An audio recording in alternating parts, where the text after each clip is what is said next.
Today I'm going to show you how to make rye bread in your bread machine. Today I'm going to show you how to make rye bread in your bread machine. The ingredients I'm going to give you are going to be for a 1.5 pound loaf. So if you want to make it smaller or bigger, you can go ahead and adjust the ingredients. But for our 1.5 pound loaf, we're going to need 1 cup of water, 2 tablespoons of oil, 1 tablespoon of caraway seeds, 2 tablespoons of brown sugar, 1.5 teaspoons salt, 2 cups of regular flour, and 1 cup of rye flour. And then for the yeast, we're going to need 1.5 teaspoons of a bread yeast, or if you're using a regular yeast, it's going to be 2.25 teaspoons, or usually basically the size of 1 packet. I really like using the bread machine yeast. I think it's more economical, and especially if you're going to be doing a lot of bread making, it's in a nice little jar. It's just really easy to spoon out. So now we're going to go ahead and put all of our ingredients in together, and I'm going to take the pan out of the bread machine, and I'm going to put all of my ingredients in here first before I put them into the bread machine. Then I don't have to worry about spillage, anything going over the side and messing up and dirtying up my bread machine. Now when you're putting the ingredients in, if you're going to go ahead and mix it right away, it really doesn't matter. But if you're using the slow time delay on your bread machine, you really need to make sure that you're putting the ingredients in the order that they are listed in the recipe. And the reason for that is because as soon as the yeast and like the water and the sugar start mixing, the yeast starts getting activated and it starts working, which is going to end up messing up your bread if it gets all mixed up together. So because we're going to just go ahead and make our bread right away, I'm just going to put in the ingredients any which way. It doesn't really matter. I'm just going to reiterate the order that I was saying them in. So this is my 1 cup of water, my 2 tablespoons of oil, 1 tablespoon of caraway seeds, 2 tablespoons of brown sugar, 1.5 teaspoons salt,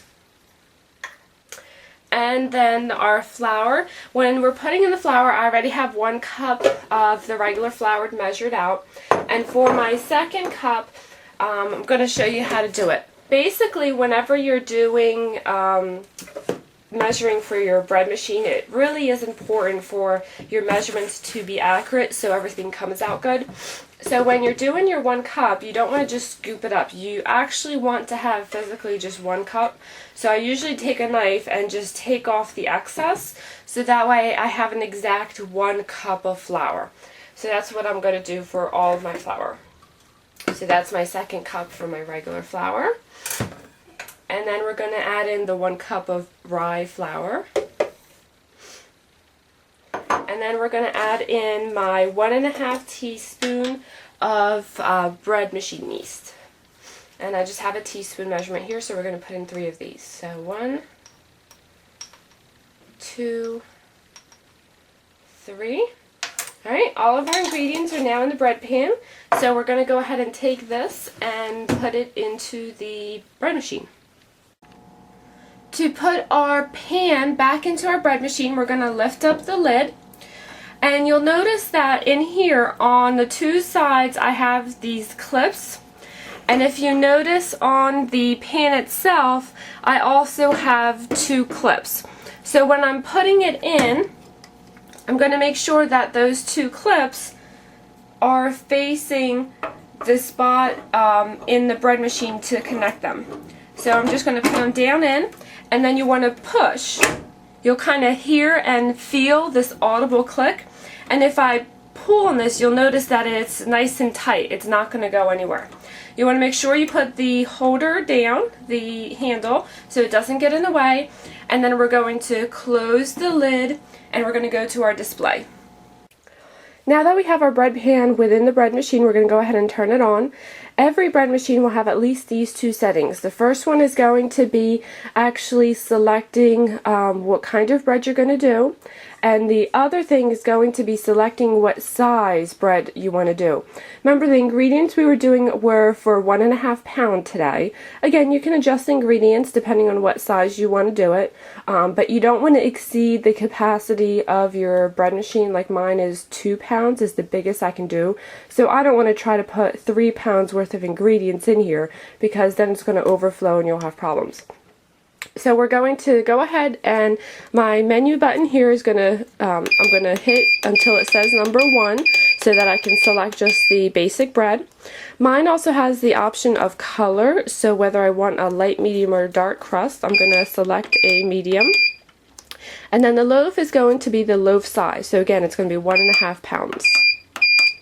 Once that's selected, we're going to go ahead and hit start. You'll actually hear the bread machine starting.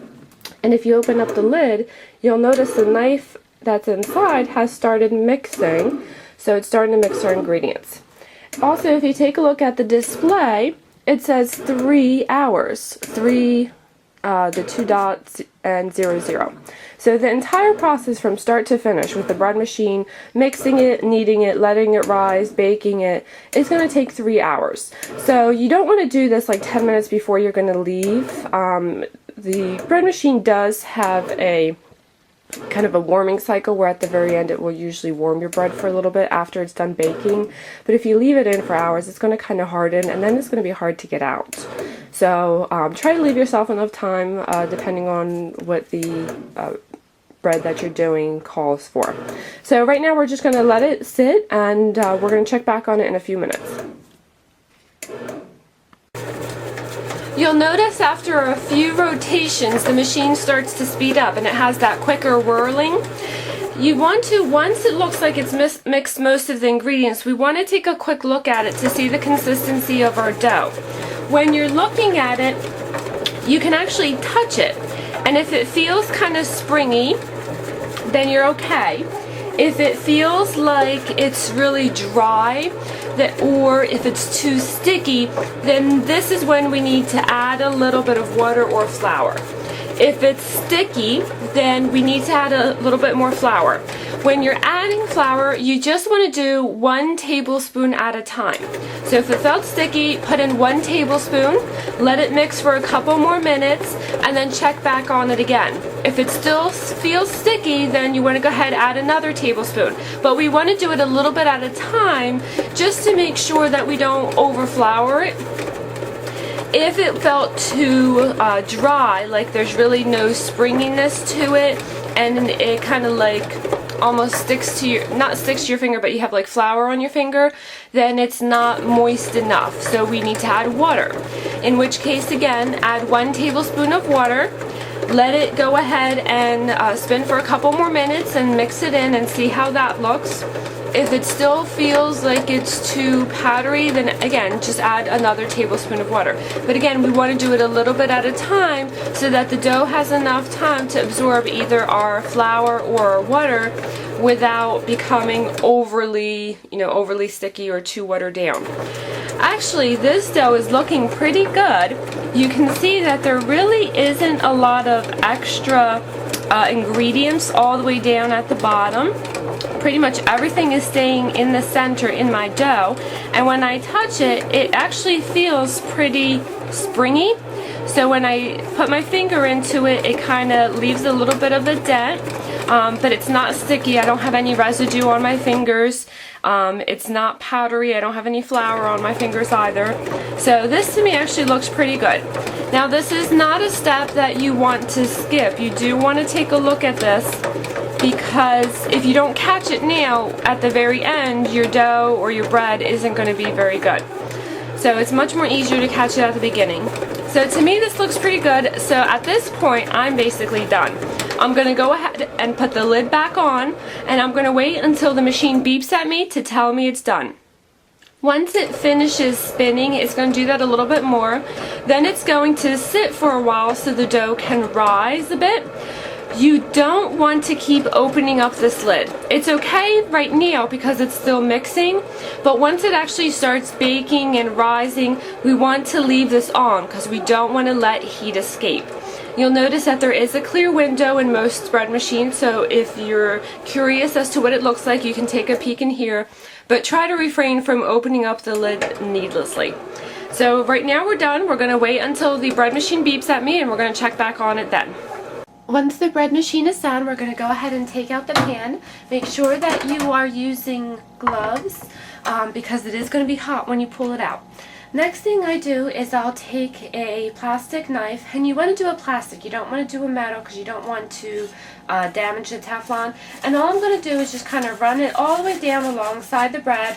And what that helps do is release it from the sides, so it makes it a little bit easier to take out of the pan. Then we're going to go ahead and take the pan and flip it upside down.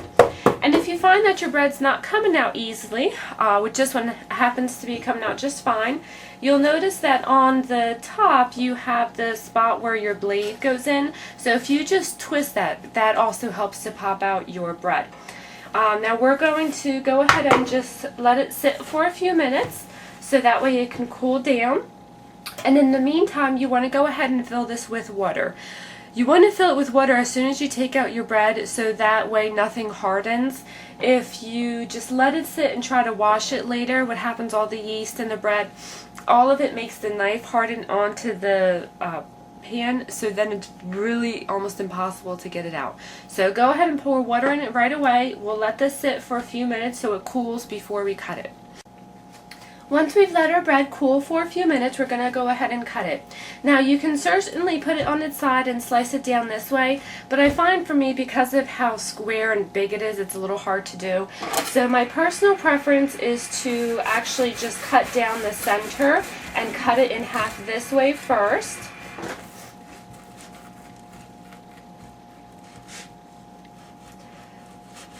And actually, there you go, you can take a look inside our rye bread.